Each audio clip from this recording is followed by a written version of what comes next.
de una y de otra manera, Señor. Cada persona que está aquí un día se encontró con usted.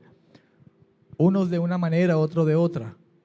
Quizá muchos llegaron mediante un milagro sucedido en su vida o en cualquier familiar. Otros quizá porque le trajiste provisión económica.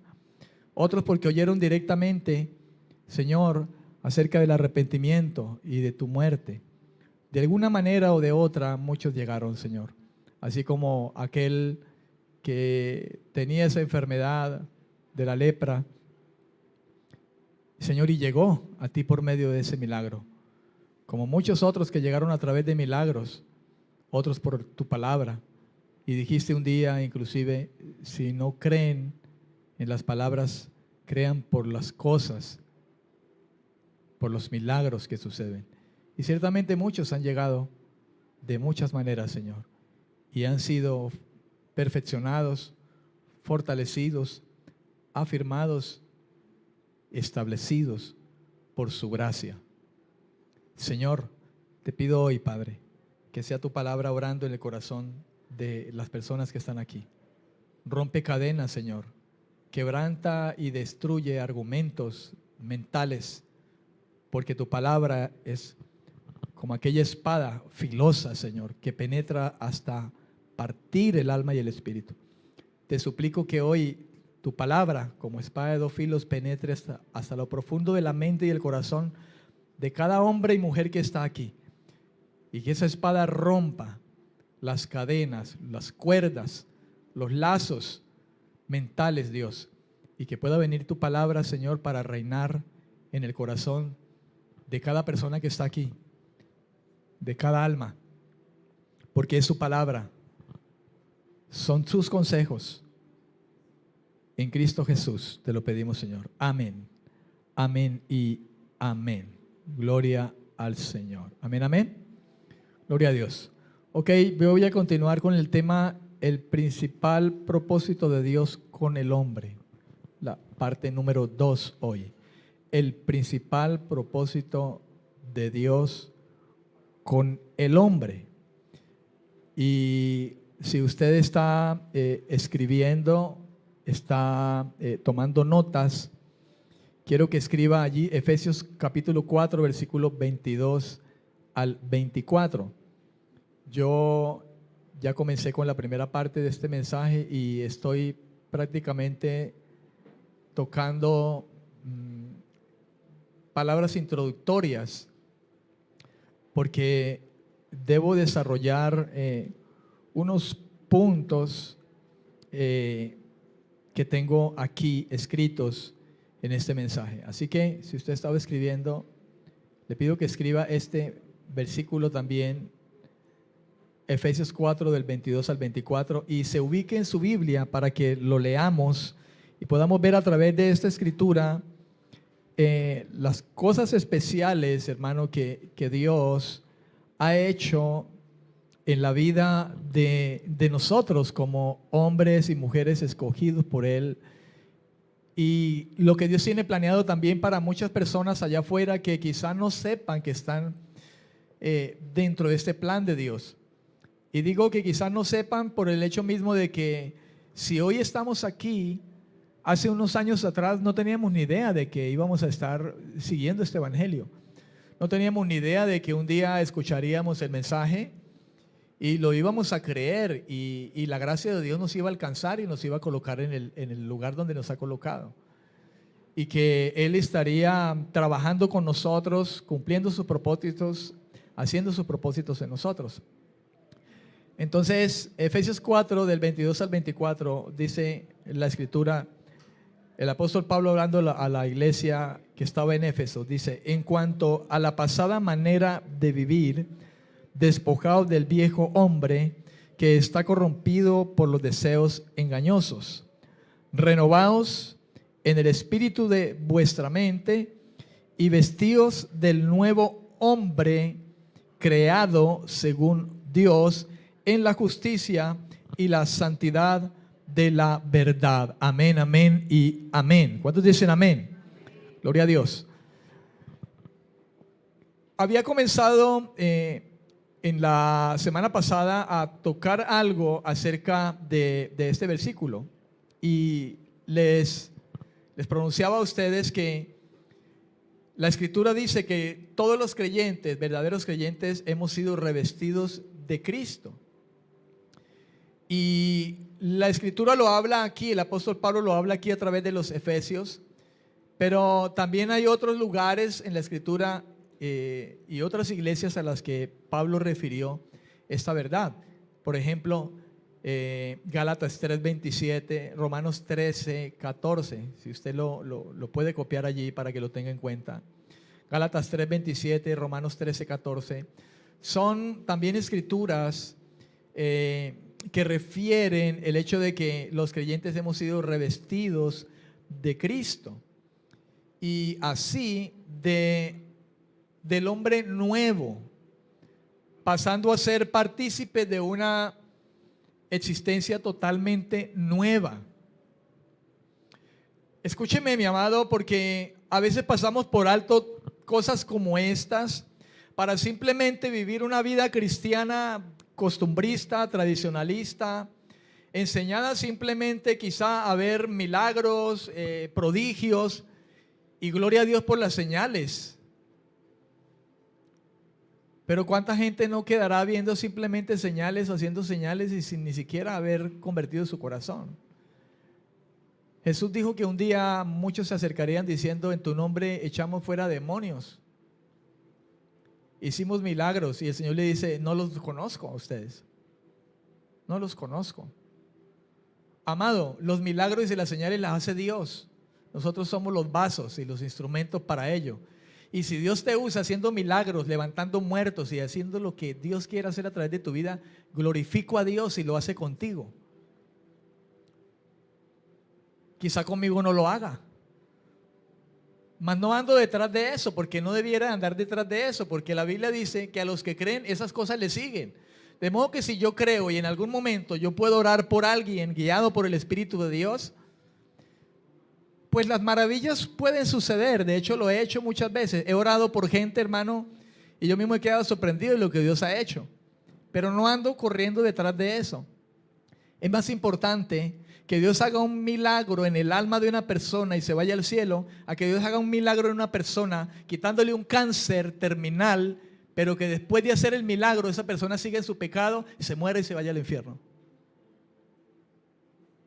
Oremos por el enfermo.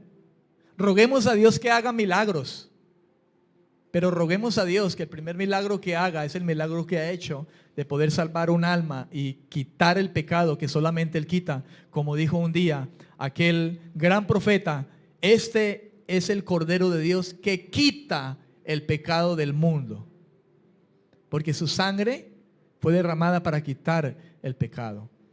Y quitado el pecado, entonces ser un nuevo hombre. Un hombre que pasa ahora a ser partícipe de una existencia totalmente nueva.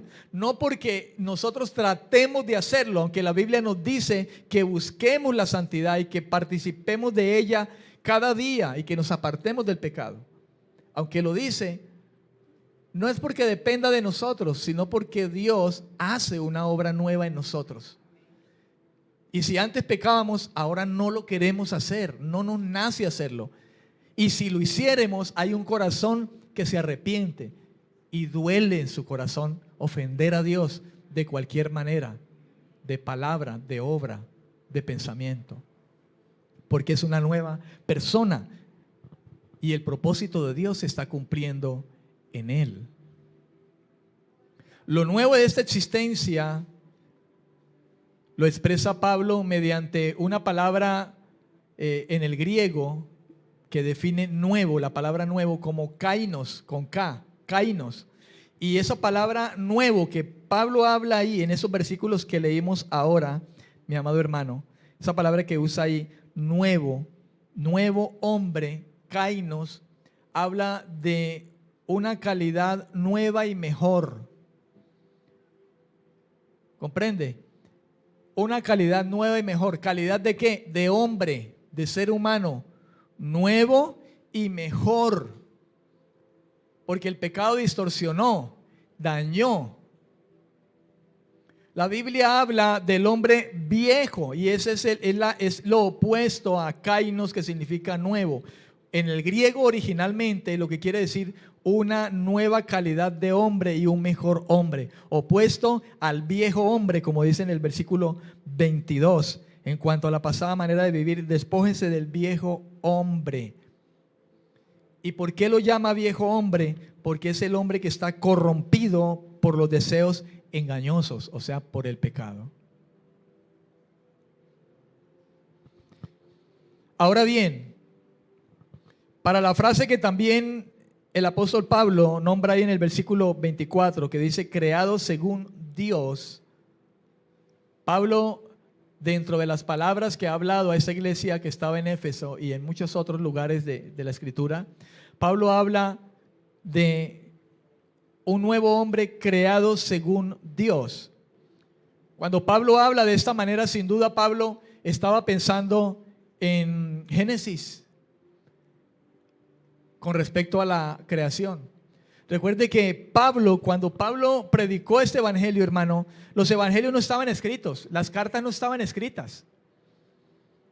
Pablo se refería a los profetas, se refería a Moisés, se refería a los salmistas, a los proverbios. Esas eran las escrituras bajo las cuales el Espíritu Santo llevaba a Pablo, y de ahí extrajo, de esa sombra de las escrituras, de ahí extrajo la revelación, el Espíritu Santo guiando al apóstol Pablo para hablar de estas cosas que ahora él escribió a estas iglesias. Amén. Cuando Pablo escribió estas cartas a los Efesios, a los Gálatas, es porque el Espíritu Santo le había traído de las escrituras, de los profetas, la revelación del Cristo de la gloria, de su muerte, del propósito. De ahí Pablo, sin lugar a dudas, debió haberse referido, o el Espíritu Santo debió haberlo referido a Génesis 1:27, donde la Biblia habla acerca del hombre creado a la imagen de Dios. Fíjese que la Biblia habla acerca de la imagen de Dios en muchos lugares, y entre esos en el Antiguo Testamento. Génesis 1:27 habla acerca de la imagen. En el hebreo, esa palabra imagen, porque el Antiguo Testamento, las escrituras antiguas fueron escritas originalmente en el hebreo, en un idioma antiguo. Y esa palabra en el hebreo es demut, con T al final, como suena, demut. Y fíjese que el significado no cambia, hermano. Aunque esté escrito en distintas lenguas, no cambia. Sigue siendo el mismo sentido y el mismo propósito de Dios. Demut significa parecido, semejanza, se dice modelo, y se usa para describir al hombre creado a la imagen de Dios. Cuando Dios creó al hombre, Dios lo hizo recto. Dios lo hizo con rectitud. Lo hizo con conocimiento para hacer la voluntad de Él. Dios también le dio el dominio al hombre sobre la creación. Le dijo: sojuzgar sobre todas las cosas, sobre las aves del cielo, sobre todo animal que se arrastre. Esas fueron las palabras del Señor al ser humano, al que creó Él a su imagen y semejanza. También el hombre debía relacionarse con Dios dentro de su propósito y la imagen con que hizo al hombre. Dios hizo al hombre con la capacidad de poderse relacionar con Él. También para que el hombre pueda relacionarse con los otros seres humanos y con toda la creación también, con todo lo creado, de tal manera que de esa manera el hombre complaciera a Dios. Amén, amén. Fíjese que la Biblia habla inclusive del que justo cuida sus bestias, no las maltrata. ¿Qué cree usted que porque es un animal, un perro, entonces yo le voy a pasar mi carro por encima y lo voy a dejar allí planchado y Dios no me va a llamar a cuenta por eso? ¿O usted qué cree?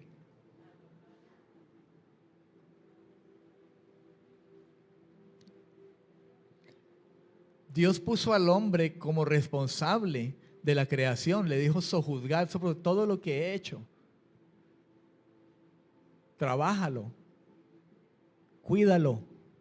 Tanto que inclusive los animales que él creó, le dijo a Adán: mira, ¿ves esa cantidad de animales? Ponle nombre.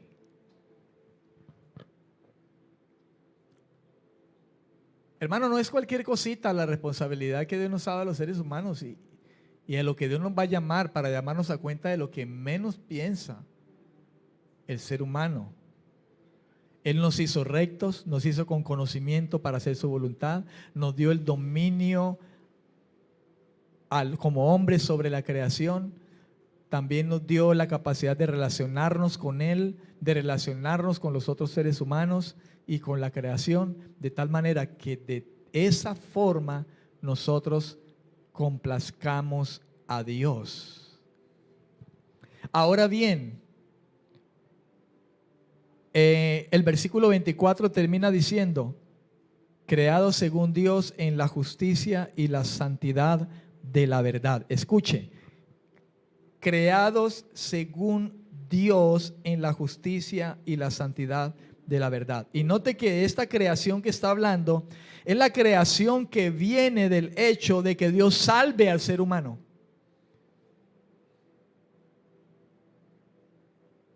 El viejo hombre que está corrompido por los deseos engañosos, por el pecado, ahora viniendo a la fe, por el poder del Evangelio, por el poder del Espíritu que obra esa palabra del Evangelio, viene a renovarnos y a hacernos una nueva creación. La Biblia habla de una nueva creación. Así que habla de algo nuevo. Por eso no podemos hablar de alguien realmente cristiano si no nace de nuevo. Fíjense, la palabra nuevo habla de algo nuevo. Algo que ya deja de ser viejo y viene a ser algo nuevo. Un creyente real, hermano, debe ser nuevo, una creación nueva. Y esa creación nueva incluye una forma de pensar diferente, la capacidad de volver a tomar, como dice la Escritura aquí, hermano amado, la imagen del Señor. Y esa imagen del Señor, eso nuevo creado por Dios en nosotros, indefectiblemente debe traernos o llevarnos a una vida recta, a un querer conocer cuál es la buena, agradable voluntad de Dios, a cuidar nuestro alrededor y la misma naturaleza que nos guía. Yo no lo estoy mandando a usted a que se vuelva un naturista o qué sé yo, no, a guardar, hermano. Porque aunque usted no lo crea, Dios nos hizo su imagen y semejanza para que le adoremos a Él, pero Él puso una creación antes y después dijo: ten, cuídala y sojuzga sobre ella. Pero sojuzgar no es que la acabes. ¿Comprendes? Usted me dirá extremista, pero bueno, quizás recordaremos allá arriba que lo que hablamos es verdad, hermano. Dios nos va a llamar a cuentas aún por el mundo en que nos puso y el desorden en que podemos tener la tierra. ¿Por qué dirá que la misma tierra gime?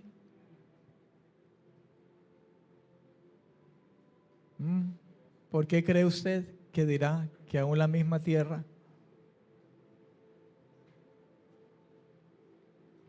Ahora bien, esto último que dice aquí, en la justicia y santidad de la verdad, hermano, si algo debe reflejar el creyente en Cristo, es el hecho de que vive una vida justa y santa.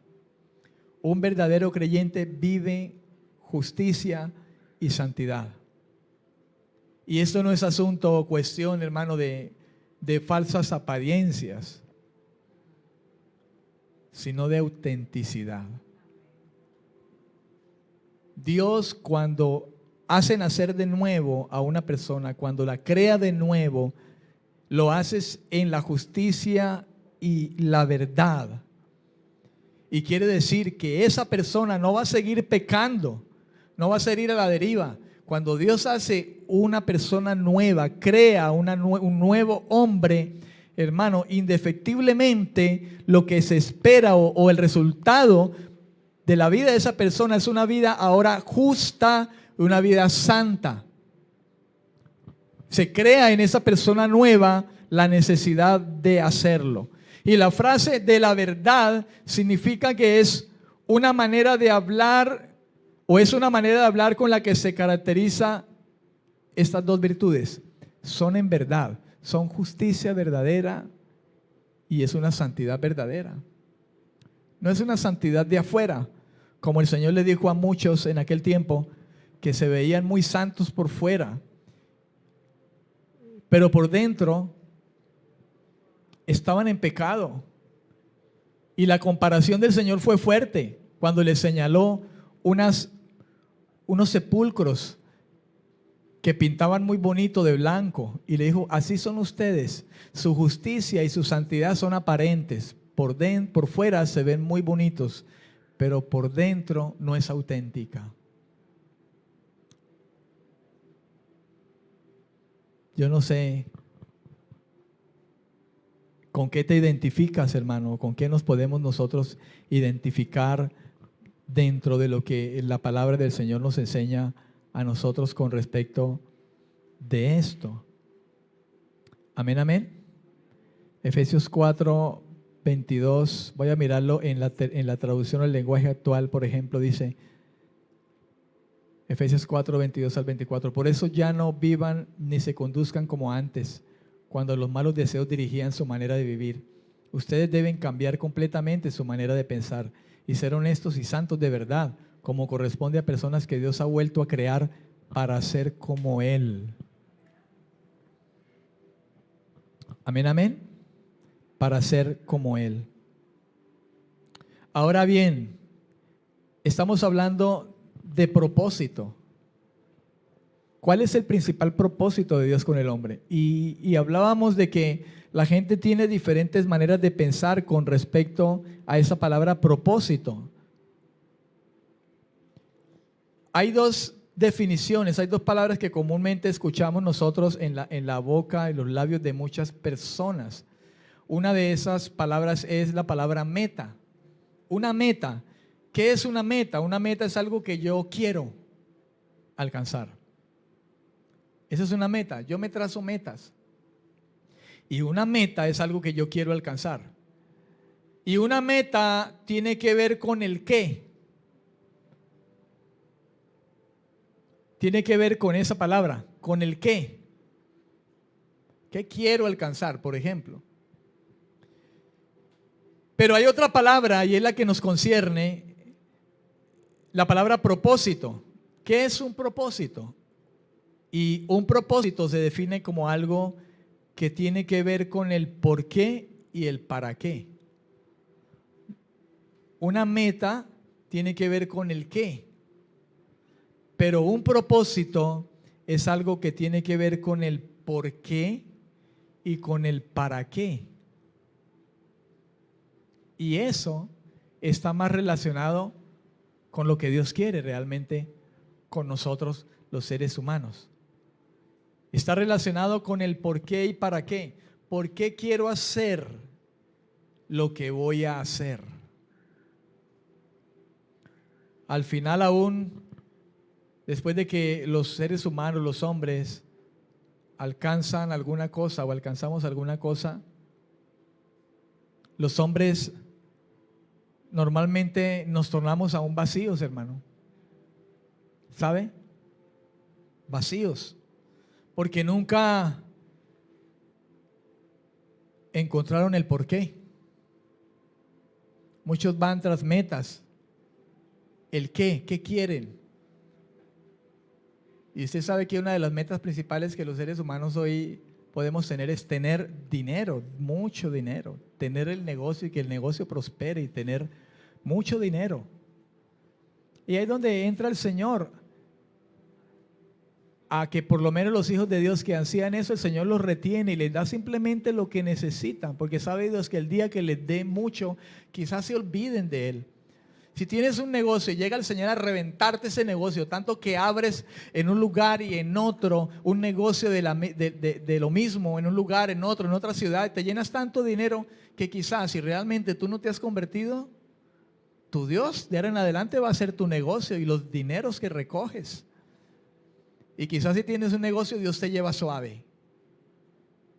Porque si aún con lo poquito que te ha hecho prosperar el negocio, dejas de venir a la iglesia por estar vendiendo.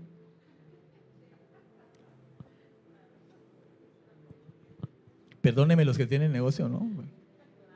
Si les ofendí los sentimientos.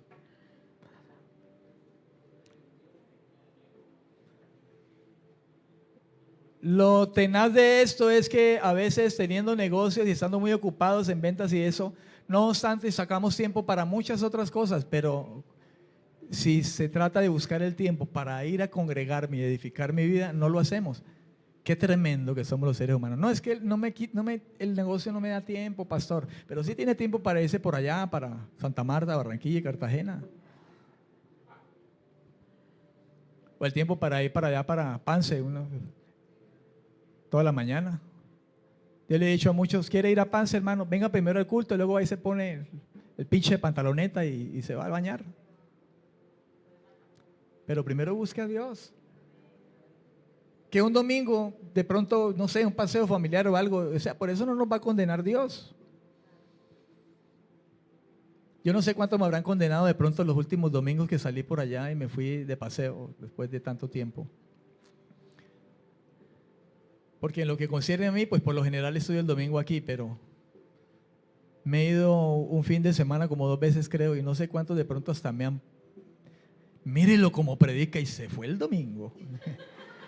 ¿Cuántos de usted no habrá venido aquí por la mera pereza o quedarse viendo un partido, la novela o la película? Ahí sí diría yo, como dijo Pedro, ¿no tengo derecho yo a llevar una hermana como esposa? ¿O qué? ¿O no tengo derecho yo a comer? ¿Se acuerda? Entonces, hermano, hay que ser muy espiritual para esas cosas. Amén, amén. Pero por lo menos en lo que concierne de mí, yo quiero estar en su casa y cumpliendo mi responsabilidad, y no porque sea simplemente el hecho de hacerlo porque me dan un sueldo aquí, sino porque yo amo esto.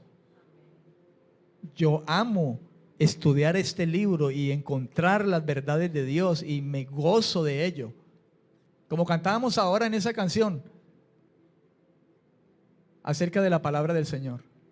Me asombran tus palabras susurrando en mi interior. Eso debería pasarle a todo creyente verdadero, hermano.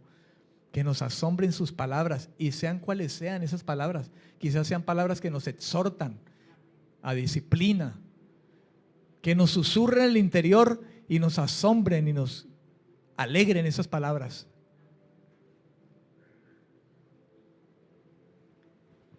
Y todo esto porque Dios tiene propósitos y dentro de los propósitos nos ha hecho para Él. Amén, amén. Para Él nos ha hecho.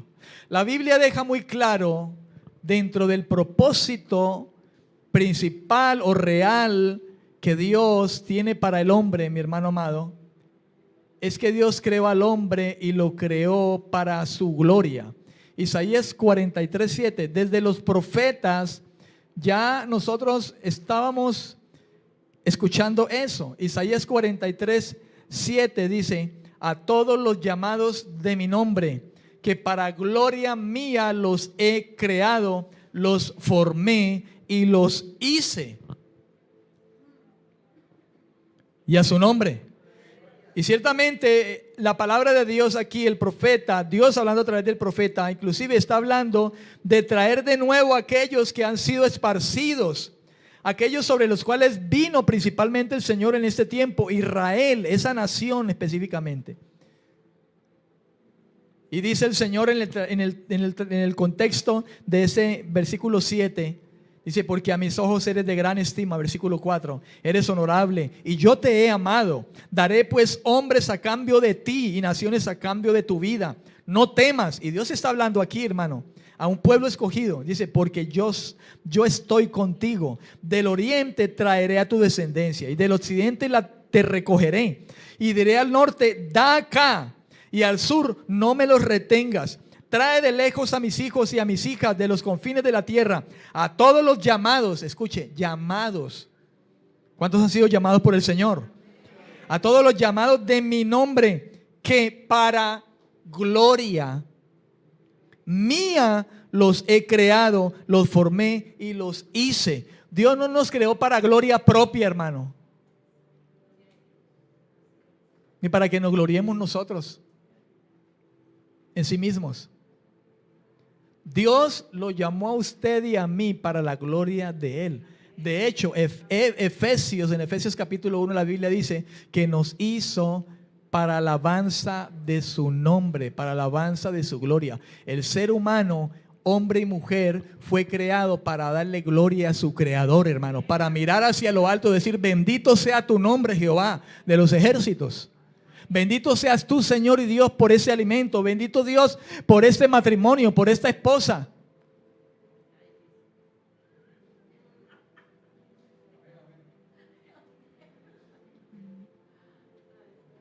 Me iba a meter ahora con tips de charlas de pareja, pero mejor no, porque hay mucho menor de edad.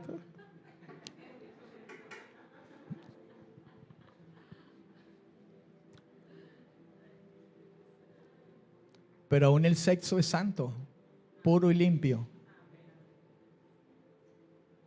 Y es para la gloria de Dios, ¿sabía usted? El esposo y la esposa se unen en uno solo y es para gloria de Dios. El mundo lo hace para gloria de Satanás.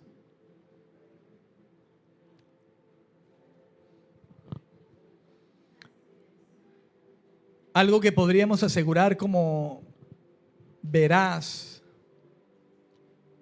es que el principal propósito de Dios con el hombre, hermano, es que sea como imagen de su Hijo. ¿Me entendió? ¿Me comprendió, amado? ¿Me escuchó? ¿Claro? Algo que podríamos asegurar, escuche, asegurar, es que Dios creó al hombre como imagen, es que el hombre sea como imagen de su Hijo. Y escuche ahora lo que sigue. Y desde esa imagen y condición, glorificar a Dios en todo lo que haga, porque fuera de esa imagen, imposible. El ser humano no lo hace, porque el pecado lo distorsionó. En el principio, cuando Dios puso al hombre y a la mujer, ellos glorificaban a Dios, pero no fue sino que entrara el pecado y esa gloria se perdió, porque la imagen se perdió. La imagen de Dios perdida, manchada por el pecado, hizo que eso se perdiera. Por eso es que la Biblia dice que Dios creó al hombre para que fuera imagen de su Hijo. A los escogidos y llamados desde el principio, sabiendo Dios que el hombre iba a distorsionar, el pecado iba a distorsionar la imagen, su imagen. Dios en su plan, el propósito era que ellos fueran como el Hijo. Romanos 8, 29, 30, 31, por ahí está. 28, 29, 30, 31. Por ahí lo puede leer usted. Para que fueran hechos a la imagen de su Hijo. Y desde esa condición, entonces glorificar a Dios en todo lo que haga. ¿Qué es entonces la iglesia? ¿Qué es la iglesia sino hombres y mujeres que si han nacido de nuevo, que si son un nuevo hombre, una nueva creación, como hemos leído posteriormente, tienen la imagen de su Hijo? Y si tienen la imagen de su Hijo, indefectiblemente, la vida que vive será para glorificar a Dios en todo lo que haga. La pregunta es, ¿será que la iglesia está 100% llena de gente a la imagen de Dios, glorificando a Dios en todo lo que hace? La pregunta es, ¿meditamos en eso nosotros? Porque yo estoy seguro que hay mucha gente supuestamente cristiano y supuestamente de esto se desprende imagen de su Hijo, pero no le dan gloria a Dios en lo que hace.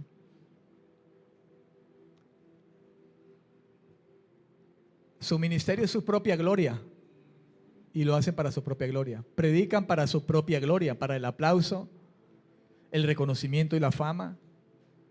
U oran para su propia gloria. Porque como hay quienes inflan a muchos otros, no, es que este hermano es el que Dios lo usa y este hermano, y entonces lo inflan. Y llegan a decir, es que si no estoy yo aquí no hay milagros. Y hay gente que sigue a hombres así. En una ocasión yo iba a predicar un domingo y llegaron y dijeron, ay, no está el pastor. No, pero está el pastor Alfredo que está ahí, va a predicar. Ah, bueno, yo vuelvo después.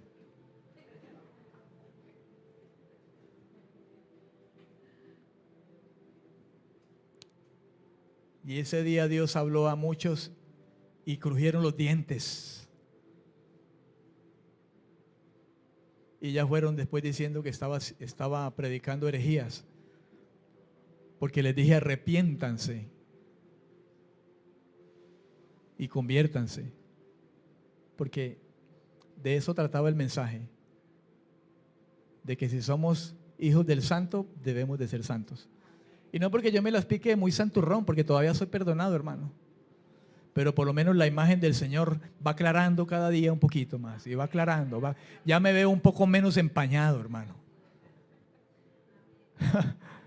Porque la Biblia dice, como por el Espíritu Santo se va formando la imagen de Dios. Colosenses, algo, usted que es estudioso lo recordará. Por ahí lo habla el Señor en su palabra. Como por el Espíritu Santo se va renovando a la imagen de aquel que lo creó. O sea que si la imagen en nosotros vino el pecado y la distorsionó y la ensució, pues hermano, estamos siendo limpiados, estamos siendo cada día se viendo más claro. Dios está viendo más claro la imagen de su Hijo en nosotros. El problema es cuando se dice ser cristiano, estar en la iglesia del Señor y tenemos la imagen de Dios totalmente empañada por el pecado. Y eso Dios no los logra ver, porque está empañado de pecado, pero hay muchos que sí los ven y dicen, uy, ya está quedando este más clarito. Ese que me aceptó. Amén. Mejor dicho, ven como yo cuando me quito estas gafas y pretendo leer. No veo nada. Todo empañado. Pero si me las pongo, por eso es que dice, Dios conoce a los que son suyos y apártese del mal todo aquel que invoque el nombre del Señor. Amén, amén. Quizá una pregunta importante de contestar es, ¿cómo sería glorificar a Dios? ¿Cómo glorificar a Dios? Si ese es el propósito por el cual Dios me ha creado. Pues hermano, podríamos hablar de un sinnúmero de cosas, de un sinnúmero, de manera detallada en la palabra.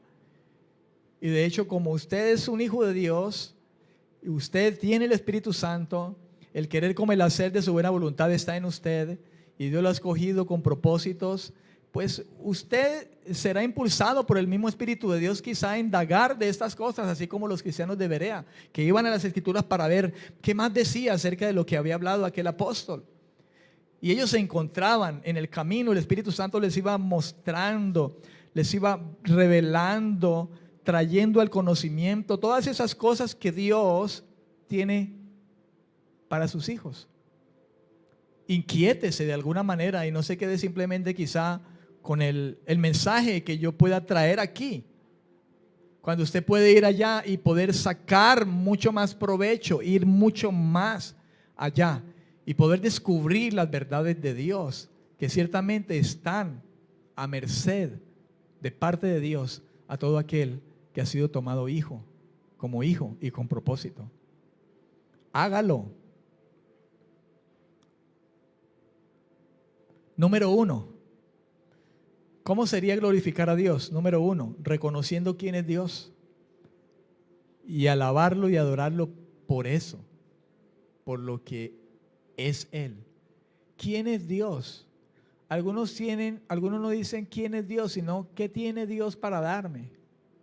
No les interesa quién es Él. Sabe que es lamentable hablar, pero hay mucha gente dentro de la iglesia que no le interesa saber quién es Dios. No les interesa saber que Él es santo, que Él es justo, que Él es correcto en sus cosas, que Él es puro y limpio, que Él es transparente, que Él es perdonador, que Él es amor. No le interesan conocerlo a Él, solamente usarlo.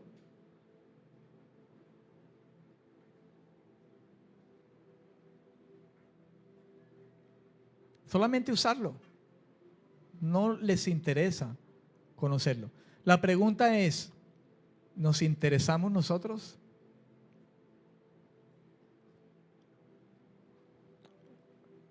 ¿Por quién es Dios? Medítelo un poco usted y honestamente, ¿usted se interesa por saber quién es Dios y conocerlo a Él? De hecho, a través de Jeremías, decía el Señor, quien se quiera gloriar en alguna cosa, gloríese en conocerme y en entenderme a mí. Conocerlo y entenderlo a Él. Y solamente desde la posición de ser a imagen de Dios, a la imagen del Hijo, es que nosotros podemos, hermano, en verdad glorificar a Dios.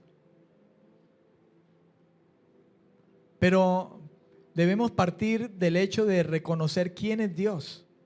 Para empezar, algo que usted y yo debemos de saber o entender, o de lo que debemos de tener certeza, es que Él es nuestro creador.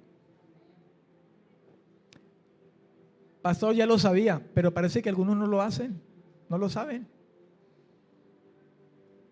Hay hasta gente dentro de las iglesias creyendo todavía que llegó el mono. Sí, y como nadie comparte esa enseñanza, ustedes van y abren una iglesia por allá con una enseñanza toda rara y ahí ponen al mono por su Dios. Porque a imagen del mono fueron hechos. Pero nosotros tenemos a Dios y a imagen de Dios fuimos hechos y a ese es el que adoramos y alabamos. Para empezar, algo que debemos de saber nosotros es que Él nos creó.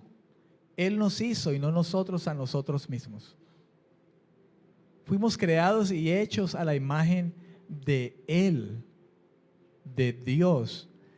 Y aún más, la Biblia dice, es por Él que somos y vivimos y nos movemos. Es por Él. Amén. El diablo lo único que ha traído es destrucción, muerte, pecado, maldad. Eso es lo único que trae el diablo. Dinero todo el que quieras, si le vendes su alma, le sirves a Él, viviendo una vida desordenada, de pecado y no aceptando a Dios. Pues el primer pecado, la primera manera de uno venderle el alma al diablo es que no se la dé a Dios.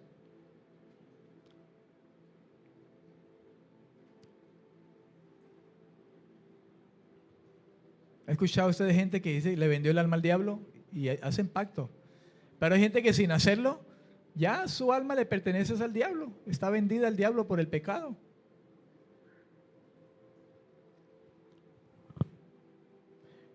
En el Salmo 100, versículo 2 al 3, se nos dice que adoremos a Dios con alegría y que reconozcamos que Jehová es Dios y que Él nos hizo y que no nosotros a nosotros mismos y que pueblo suyo somos y ovejas de su prado. Y por lo menos esto lo debe reconocer el creyente.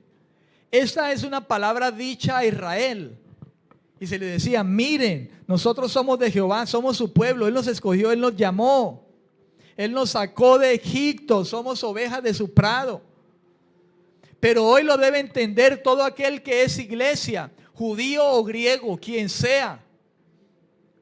Debe entenderlo, que somos pueblo de Dios y somos ovejas de su prado.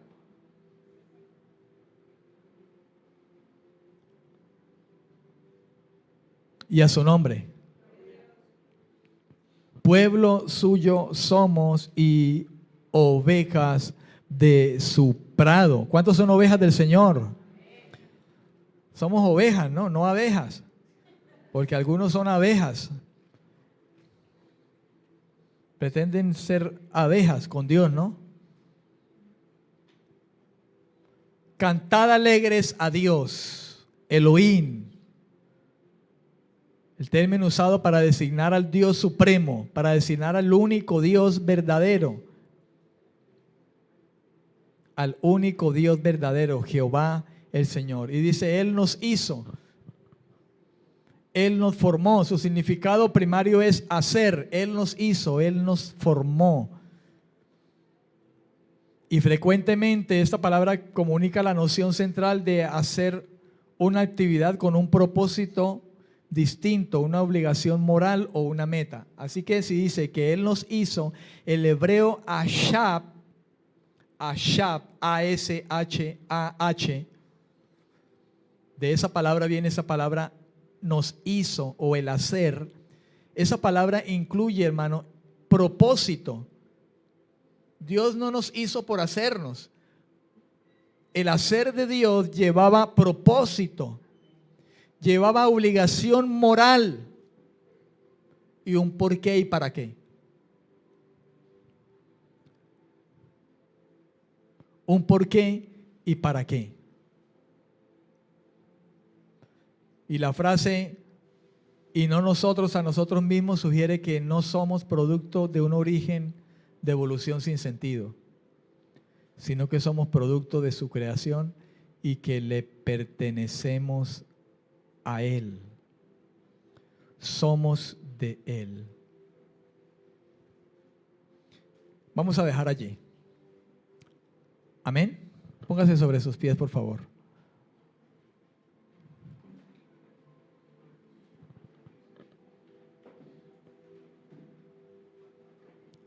No sé de qué manera usted pueda tomar esta enseñanza frente quizá a muchas cosas que ya usted ha escuchado hablar, como que fuimos creados a Dios, y de pronto dígase, pastor, usted me está dando una clase de escuela de niños, de escuela dominical.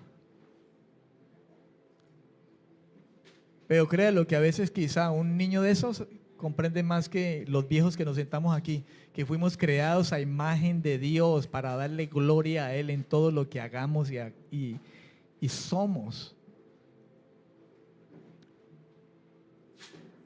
Se lo aseguro, hermano, que hay mucha gente en las iglesias que no tienen la imagen de Dios y están ahí y cantan, hacen cánticos y aplauden y grito de júbilo y salta para Cristo y se paran en la cabeza, pero no son la imagen de Dios. Y hablar de la imagen de Dios es una clase de escuelita dominical. Y a veces hasta el niño lo entiende más que nosotros. ¿Y sabe por qué quizá un niño lo pueda entender mejor? Porque es más inocente quizá de nosotros que ya estamos viejos y curtidos de tanto pecado, hermano, de tanto revolcarnos en el pecado.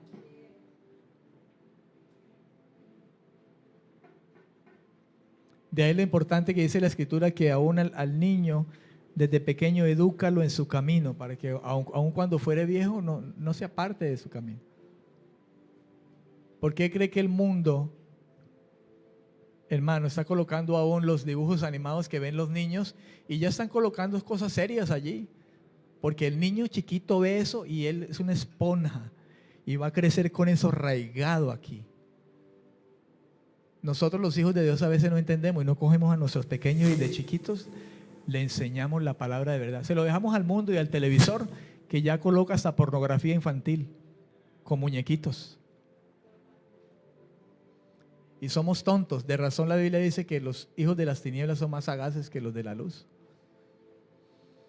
Y la luz está ahí, en la palabra del Señor. Póngase sobre sus pies, amado, esta mañana. Padre, yo te doy gracias, amado Dios, por su palabra. Levante sus manos al cielo y ore conmigo. Quiero ir a la iglesia a orar.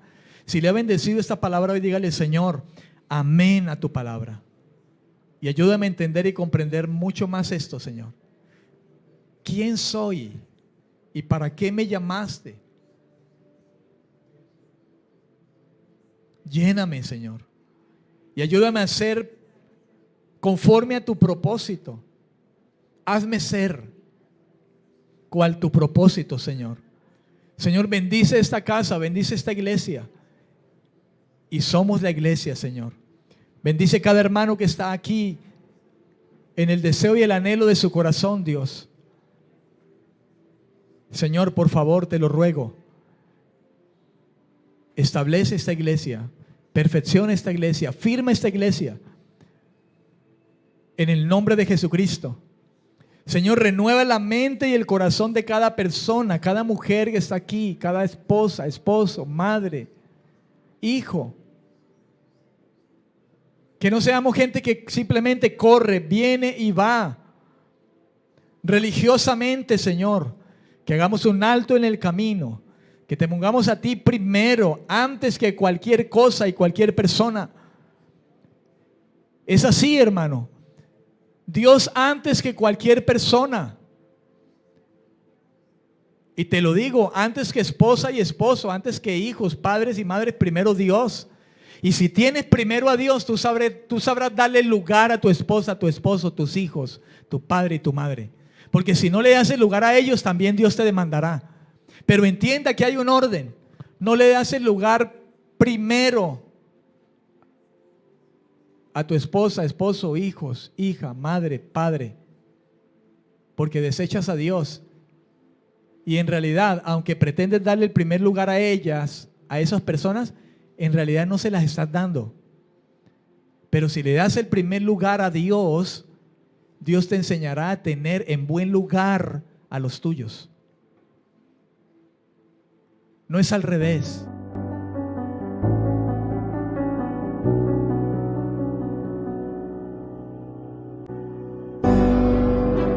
Él cumplirá su propósito y no hay tentación, porque eres que